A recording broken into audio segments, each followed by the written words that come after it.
Buenas tardes. Comentarles que hoy hablaré acerca de el tema de la ubicación del derecho procesal constitucional, así como hablaré acerca de la otra posibilidad del derecho constitucional procesal, que es al revés, ¿verdad? Bueno, resulta que como vimos originariamente, para quienes quieran ir viendo dónde me encuentro, estoy en la página 11. Espero tomar la 12, la 13 y concluir en la 14. Bueno, comentarles que para desentrañar la naturaleza jurídica del derecho procesal constitucional, esto nos llevó a retomar la llamada corriente romano-civilista. Esta corriente romano-civilista es la que nos ha servido cuando aparece una nueva disciplina, no solamente en cuanto a su nombre, sino en cuanto a su ubicación en el conjunto de las disciplinas jurídicas.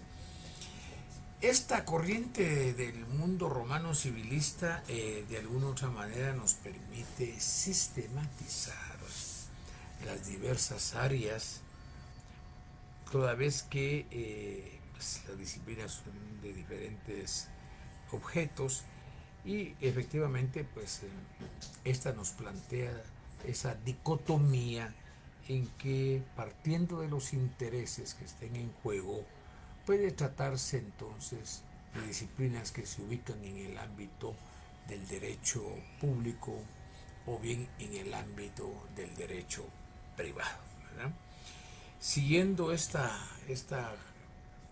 metodología de ubicación de las disciplinas jurídicas, no cabe duda que para nuestro derecho procesal constitucional esta nos servirá de mucho apoyo. Resulta que así, cuando surge precisamente el derecho sustantivo, y así como cuando surge el derecho adjetivo procesal, se hablaba de ambos como cuestiones iguales, ¿no? Entonces fue necesario ir haciendo la distinción entre derecho sustantivo y derecho adjetivo o procesal. Entendido entonces el derecho adjetivo o procesal como meramente instrumental, es decir, se trata de un medio para alcanzar un fin. Y esta forma de ver el proceso, que es de vieja data, toda vez que se origina básicamente en Grecia y lleva un tránsito eh, por Roma, Bolonia, los glosadores y más recientemente con los codificadores del periodo de la Revolución Francesa, ¿verdad? Que se produce en el año de 1789, si no estoy equivocado. Bueno, entonces había una confusión o se mezclaban dentro de un mismo asunto, se metían al derecho sustantivo y al derecho procesal o adjetivo. Más adelante se fue haciendo la diferenciación de ambos, ¿no? Y esa confusión evidentemente se trasladó a América Latina. Y esto se produjo precisamente a partir de la Declaración de los Derechos del Hombre y del Ciudadano, allá por el año de 1800, ¿qué? Con la Revolución Francesa, 1789. Porque esa confusión de derechos y garantías que se tomaban como conceptos iguales también sucedió con el derecho adjetivo o procesal y el derecho sustantivo, ¿no? Más adelante, más modernamente, se iba a empezar a separar precisamente como derecho positivo los derechos de las garantías, ¿no? Y lo mismo ha sucedido precisamente con el derecho procesal o instrumental, y lo mismo sucedió con el derecho sustantivo. Se ha marcado claramente la diferencia entre estos. Bueno, resulta entonces que para ello ha sido necesario ir marcando lo que es la ubicación del derecho procesal constitucional. Existen tres grandes corrientes, tres grandes tesis que tratan de situar al derecho procesal constitucional. Está la teoría que indica que el derecho procesal constitucional es eminentemente procesal. Esa es una tesis. Hay una segunda tesis que indica que el derecho procesal constitucional corresponde, es parte del derecho constitucional. Y una tercera corriente que es la corriente mixta. Esta corriente mixta, ¿verdad?, es la que indica que el derecho procesal constitucional puede ser de derecho público o bien de derecho privado o en su defecto de derecho social o mixto. Bueno, así las cosas, entonces, ¿dónde ubicar al derecho procesal constitucional? ¿Pertenece al derecho constitucional? ¿Es una asignatura que es mixta, o sea, que es de derecho público, de derecho privado o es social? ¿O si claramente es eminentemente procesal? Las respuestas a estas interrogantes pues las encontramos en el texto, en la página 12, ¿no? Entonces, sobre este punto está la primera teoría, la primera tesis que nos plantea que el derecho procesal constitucional forma parte del derecho constitucional. Esta tesis no tiene mayores seguidores o defensores y se ve reforzada en la práctica por la experiencia cotidiana, pues claramente los constitucionalistas son los que prestan más atención a la parte procesal, aunque realmente, ¿verdad?, ya esta tesis ya no tiene mayores predicamentos, ¿verdad? Ya no tiene mayor aceptación, ¿verdad? Y luego está la otra tesis, que es la tesis denominada la tesis, la tesis, la tesis mixta. La tesis mixta es una corriente diferente, es una corriente que plantea que efectivamente, derivado que nuestra disciplina es de reciente acopio, que se sitúa en el siglo XIX, ¿verdad?, como un derecho procesal incipiente, que prácticamente mecanismos rápidos de defensa de la persona ha ido creando la misma, y que algunos inclusive todavía consideran que está en ciernes. Pero así las cosas, entonces está esta segunda tesis, que es la tesis mixta. Esta tesis mixta del derecho procesal constitucional es, como su nombre indica, es mixta, ¿no? Es un tertio genus entre, ¿verdad?, ni sea en un lado ni sea en el otro, y que configura una nueva realidad. Y esta tesis lo que plantea es que el derecho constitucional, procesal constitucional, pudiera ser, partiendo de su objeto que le corresponda a ver, que se inscriba en el ámbito del derecho público, que es parte del derecho público, o bien partiendo de las circunstancias, sea esta en el ámbito del derecho privado, o en su efecto de carácter mixto o social. Entonces, esta es una segunda tesis que hoy prácticamente ya ha sido abandonada. Esta tesis no ha sido muy desarrollada, pero aparentemente se orienta hacia el hecho de que las instituciones, no obstante de ser procesales, están en la Constitución, y además los constitucionalistas son los que dedican mayor energía e interés en ello, ¿verdad? Y así entonces damos cabida a una nueva tesis, que es la tesis procesal. La tesis procesal, evidentemente, repito, esta tesis mixta fue asumida en alguna medida por Néstor Pedro Sáenz, él ha sido uno de los precursores de esto. Finalmente tenemos la tesis que es la que tiene mayor acogida, la que tiene mayor predicamento, que es la tesis procesal, la que indica que el derecho procesal constitucional es parte de la teoría de la teoría del proceso, que su naturaleza es eminentemente procesal, ¿no? Entonces, esta tesis, como hemos dicho, es la más moderna y es la que debe encarrilar efectivamente los instrumentos de esta disciplina.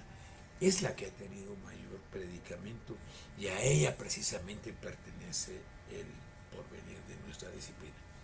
Cuando yo desentrañaba la naturaleza jurídica del derecho procesal constitucional, decíamos que es eminentemente procesal y que pertenece al ámbito del derecho público, toda vez que los intereses que están en juego en dicha disciplina son los intereses del Estado, son los intereses de la mayoría.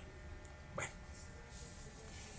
luego el otro tema que voy a tratar se denomina la otra posibilidad del derecho procesal constitucional, pero que en este caso el profesor el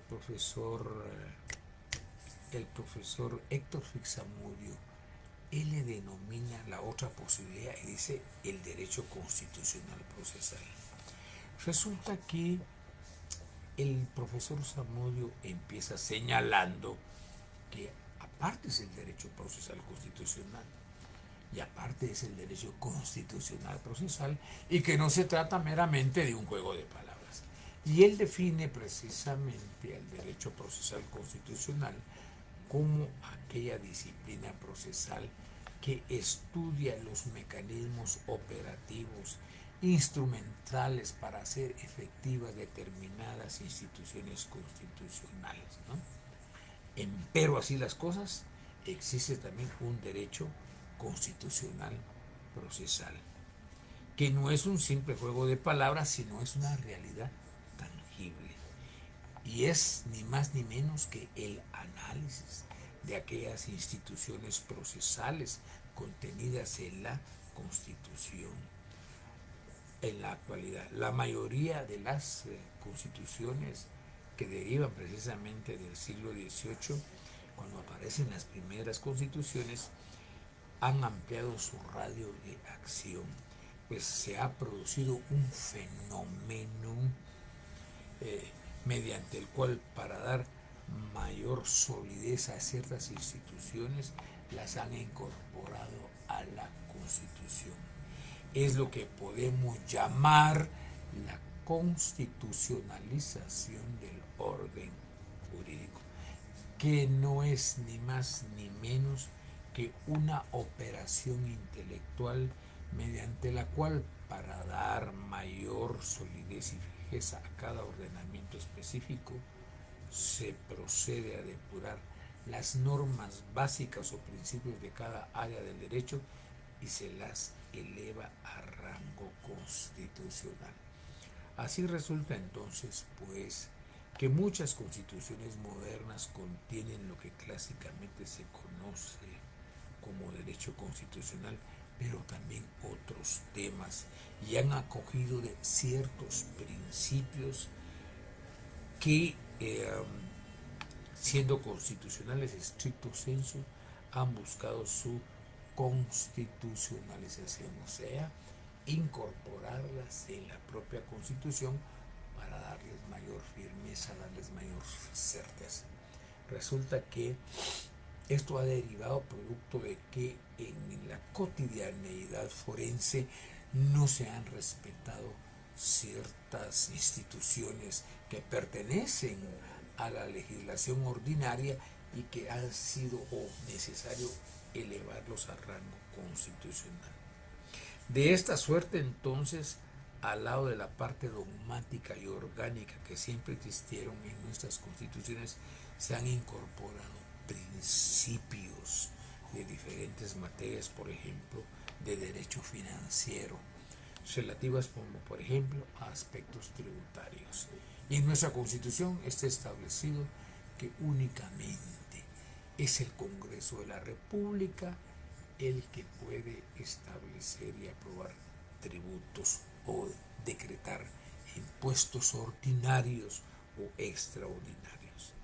En cuanto al endeudamiento externo, si el país se pretende endeudar con organismos financieros internacionales, esos créditos previamente deben de ser aprobados por el Congreso de la República. Lo del presupuesto también ha sido elevado a rango constitucional y por esa razón el Ejecutivo tiene la imperiosa obligatoriedad de remitir el presupuesto de ingresos y egresos de la Nación al Congreso de la República con el debido tiempo para su aprobación. Tengo entendido que el presupuesto de ingresos y egresos de la Nación fue trasladado la semana pasada al Congreso de la República. Vemos pues cómo se han ido incorporando normas que pertenecen directamente al aspecto del derecho financiero, se han elevado a rango constitucional. Y así también tenemos, por ejemplo, normas laborales contenidas en nuestra Constitución que fue necesario elevarlas a un rango constitucional toda vez que patronos de manera muy cotidiana, muy recurrente, violaban los derechos de los trabajadores. Esto no significa que eso ya se ha compuesto porque todavía se siguen dando violaciones a los derechos laborales. ¿Sí? De ahí que nuestra Constitución tenga todo un capítulo relativo al derecho del trabajo, donde están establecidas las garantías mínimas de los trabajadores. Bueno, resulta también que tenemos una seguridad social que ha sido elevada también a rango constitucional. Y esta le corresponde precisamente al Instituto Guatemalteco de Seguridad Social, donde señala claramente en la Constitución que el Estado a través del Seguro Social velará porque este seguro se vaya expandiendo para toda la población. Y se reconoce en nuestra Constitución Política de la República de Guatemala una autonomía constitucional, ¿no?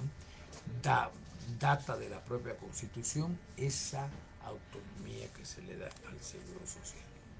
Resulta también que, derivado de que hay muchas violaciones a los derechos de los ciudadanos, fue necesario elevar a rango constitucional preceptos del derecho penal y del derecho procesal penal. Ejemplo, en nuestra Constitución está establecido de que toda persona, cuando es detenida, debe ser puesta inmediatamente a conocimiento de la autoridad en un lapso judicial, en un lapso no mayor de 6 horas.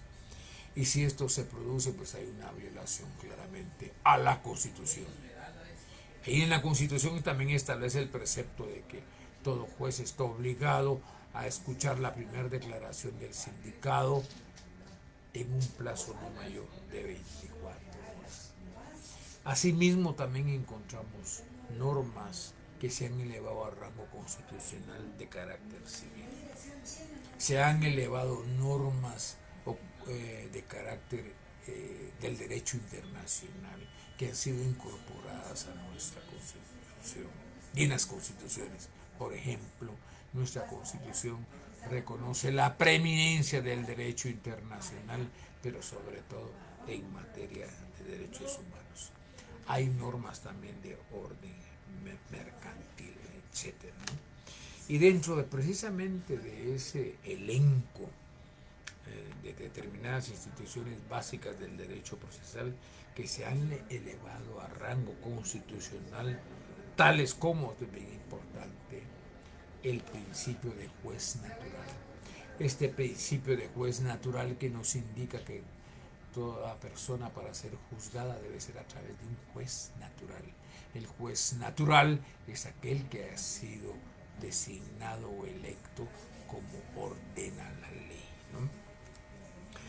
Los jueces de instancia son son elegidos por la propia Corte Suprema de Justicia, en tanto que los magistrados de cortes de apelaciones de las distintas denominaciones son escogidos a través de una nómina que elabora una comisión de postulación, la cual es elevada al Congreso de la República para que éste designe quiénes van a ser los magistrados, y eso les da la categoría de juez natural. Otra cuestión procesal que se ha elevado a rango constitucional es lo que se conoce como la instancia plural. Se reconoce entonces una primera instancia y se reconoce una segunda instancia, ¿no? La primera instancia es la que dicta la sentencia. La segunda instancia es la que entra a conocer regularmente de recursos de apelación. Recursos de apelación que tienen como finalidad conocer del recurso interpuesto, analizar los agravios que produce dicha sentencia y a través de otra resolución puede revocar esa resolución, puede modificarla o reformarla, o en su defecto puede confirmarla. Entonces, en nuestra Constitución está reconocida la instancia plural. Recordemos que también tenemos el recurso extraordinario de casación que funciona en el ámbito civil y en el ámbito penal. Y tenemos también el proceso constitucional de amparo. Bueno, aunado a ello se encuentra también otra instancia que ha sido elevada a rango constitucional, y me refiero al debido proceso. Esta categoría lo que nos indica y se subsume en el aforismo jurídico que indica que nadie puede ser condenado si antes no ha sido citado, oído y vencido en juicio, el debido proceso. ¿Y cómo debe de entenderse el debido proceso? Bueno, el debido proceso debe entenderse como algo unilineal. Recordemos que si hablamos, por ejemplo, de un proceso penal, vemos que un proceso penal se puede iniciar a través de una querella, a través de una denuncia o a través de un conocimiento de oficio, ¿no? Pero el juez debe de ir observando cada una de las etapas del proceso penal. Reconocer en primer lugar la etapa de investigación, reconocer la etapa intermedia, reconocer la etapa del debate, reconocer la etapa de la ejecución, para ir cumpliendo con cada una de las etapas de manera concatenadas, de manera sistematizada, una en pos de otra. El juez no puede saltarse de una primera etapa a una etapa del proceso, porque entonces está pervirtiendo el debido proceso. Así entonces, por eso es que surge para el profesor Héctor Félix Zamudio lo que él denomina el derecho constitucional procesal, que en rigor no es procesal, sino es constitucional, ¿verdad? Y eso así lo ve él y lo analiza en un texto que él denominó la problemática contemporánea de la impartición de justicia y el derecho constitucional. Así que así, dadas las cosas de lo que se ha planteado, la lógica se entiende a otras partes del derecho que se han visto elevadas a rango constitucional, y de ahí que entonces podamos hablar de un derecho constitucional tributario, que sería una disciplina tributaria, de un derecho constitucional civil, que sería una disciplina eminentemente civil, del derecho constitucional internacional, que sería disciplina del derecho internacional público, y del derecho constitucional comercial, que sería eminentemente comercial, y así sucesivamente las que también podrían ser disciplinas constitucionales.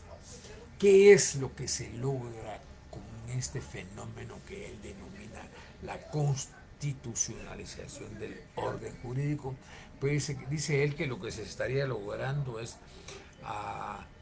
haber logrado dos cosas. La primera de ellas dice obtener un aislamiento de corte académico para entender adecuadamente cuál es nuestra disciplina y cómo ella encuentra su acomodo, o mejor aún, sustento en el derecho constitucional.